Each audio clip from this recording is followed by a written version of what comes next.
وأوحى ربك إلى النحل أن اتخذي من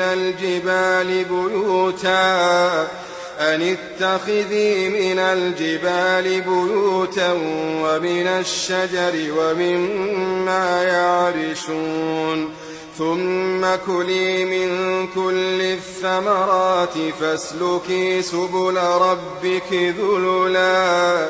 يخرج من بطونها شراب مختلف ألوانه فيه شفاء للناس إن في ذلك لآية لقوم يتفكرون والله خلقكم ثم يتوفاكم ومنكم من يرد إلى أرذل العمر لكي لا يعلم بعد علم شيئا إن الله عليم قدير وأوحى ربك إلى النحل أن اتخذي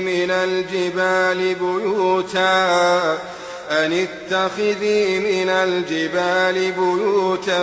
ومن الشجر ومما يعرشون ثم كلي من كل الثمرات فاسلكي سبل ربك ذللا يخرج من بطونها شراب مختلف ألوانه فيه شفاء للناس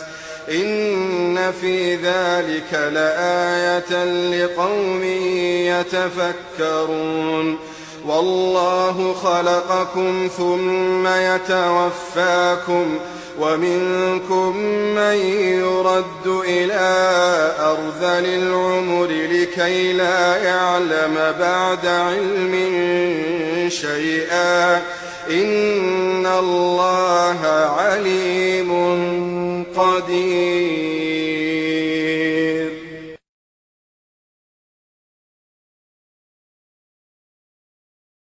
وأوحى ربك إلى